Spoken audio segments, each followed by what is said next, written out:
The story begins with a school bus bursting apart and going up in flames with no survivors when the students are riding in the direction of the school excursion.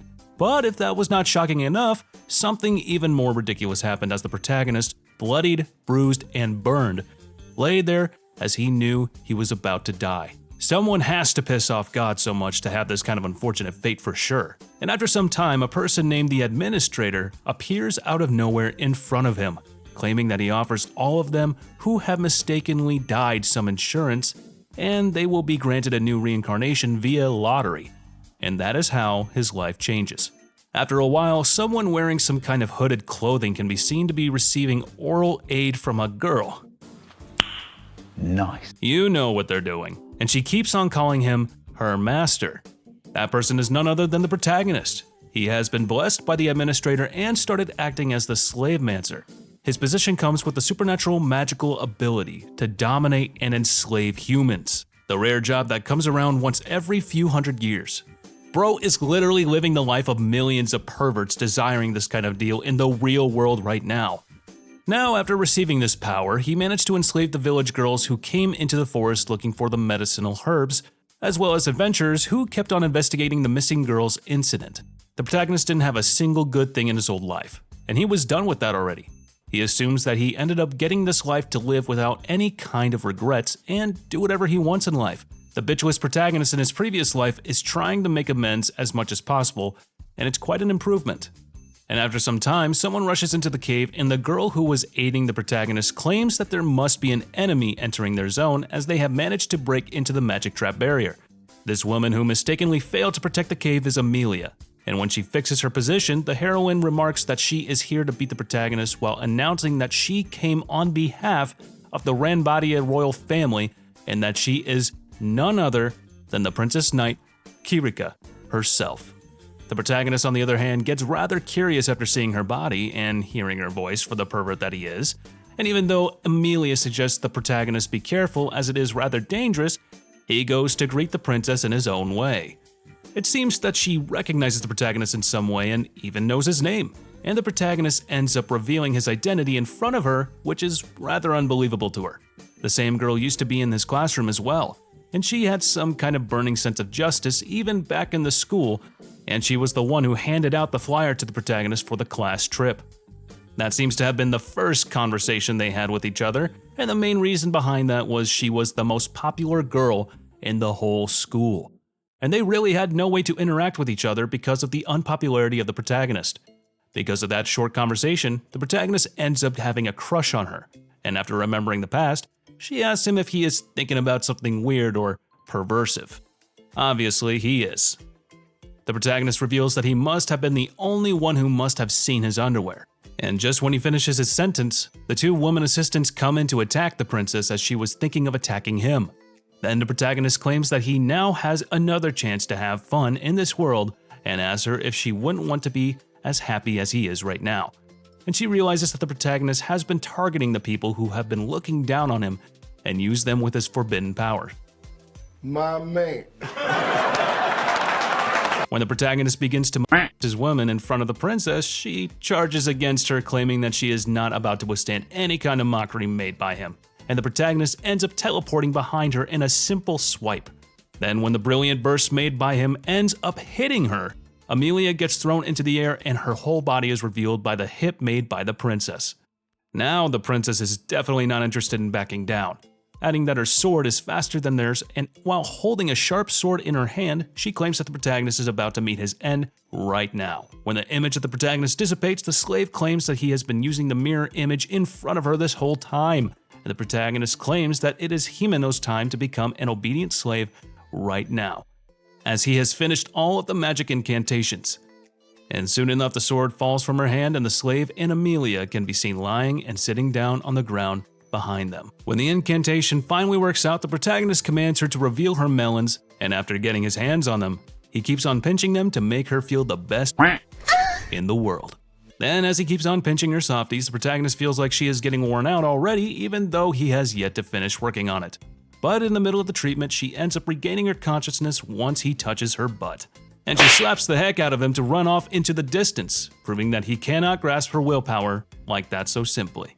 After this incident, the protagonist realizes that there are people who are able to resist his slave magic because of having a higher grade of magic on them. His current abilities are not about to be cut like that, but the protagonist promises that not using her sword against him to finish him off is about to make her pay in the worst way possible. Our guy doesn't seem to give a shit about the opposite gender at all. I don't give a fuck. Her whole body starts reacting, and the rising temperature keeps on making her feel like she will lose her mind.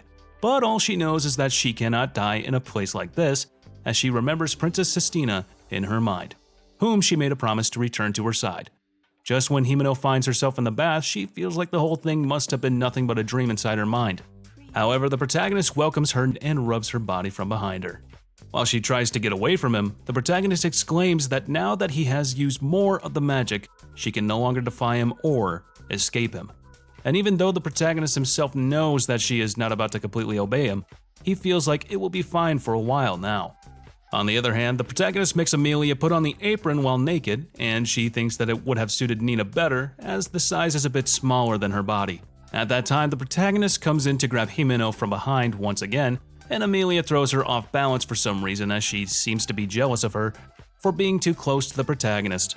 Amelia comes close to the protagonist again and they start engaging in perverse acts, and the protagonist keeps holding on to Himeno, claiming that she shouldn't be the one turning away as she has to keep on looking at them doing these. Himeno is unable to even comprehend the whole situation ahead of her. Stop it! It's turning me on! And the magic keeps on improving with his needs being released, which strengthens the magic itself. Nina, on the other hand, gets desperate after waiting for quite some time to see them through the end. But she keeps on hiding her costume from the others as she wants her to see it only. And she feels like she is something special because she is the first one for him. When Himeno asks Amelia if they ever think of running away, she claims that she and Nina both enjoy their lives with the protagonist, so there's no way she would run away from here. Soon enough, Amelia suggests to Himeno that they should move on with eating their breakfast as the protagonist and Nina are about to spend a lot of time right now, and Himeno notices that the food cooked for their breakfast is rather tasty.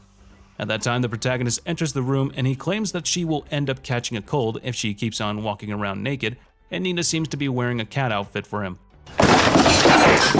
Instead of dwelling on it too much, the protagonist asks everyone to wear their clothing and he claims that a life is at stake here, so they will have to hurry up.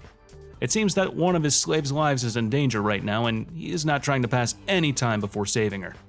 The main character sent 2 magical helpers to a secret spot, but suddenly lost track of one using magic. To free them, you need a special technique, which the main character doesn't know. They think there might be someone else who knows this magic, however, showing up every 100 years. Or maybe something happened to one of them, causing this problem. Nina seems to know that Sierra is the one who was cut off, and they think that Amelia still must be alive right now, and the protagonist is not thinking of wasting any time because she might be dead if they are late.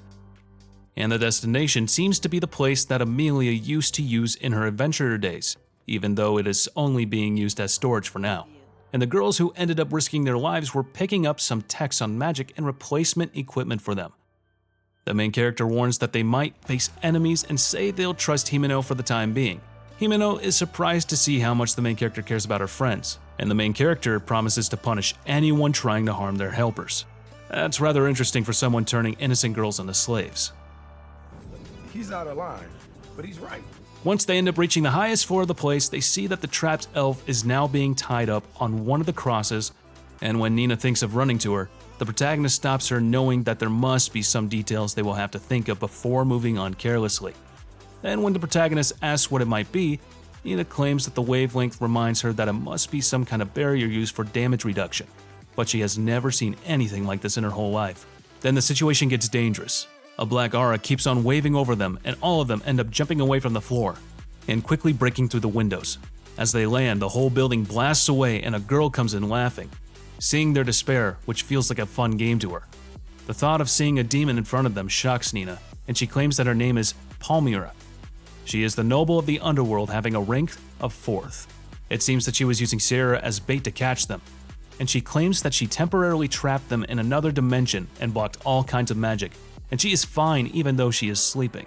When they end up asking about Nina, they end up dropping a huge armored female who claims that she made a mistake by not being able to protect herself and Sierra. But the protagonist insists that as long as they are alive, it will be fine, and the protagonist suggests that they should take a rest. The demon claims that she is the one who desires it, and he will have to end up being her property. Instead of thinking about the matter, the protagonist claims that he will have to refuse the offer because he is not about selling his soul to the devil. And he even thinks of taking the demon for his own collection as he is not interested in being someone's subordinate. Then when the demon unleashes her power towards the protagonist, Himeno comes in between them, protecting him with her sword, and she remarks that she will be wielding the sword to defeat someone like her. While the demon keeps on attacking them with her magic, Himeno stands in front of them all to create a barrier. At that time, the protagonist keeps on running in her direction. He ends up taking a hold on to Himeno, and she is unable to resist all the perverse thoughts inside her mind because of the slave magic. While whispering something in her ears, the protagonist keeps on positioning her in a weird way. But Polyamura is so annoyed that she begins to form a rather huge black aura against them, and it seems that the protagonist is about to have a tough time defeating her if he doesn't have a secret plan in his hand.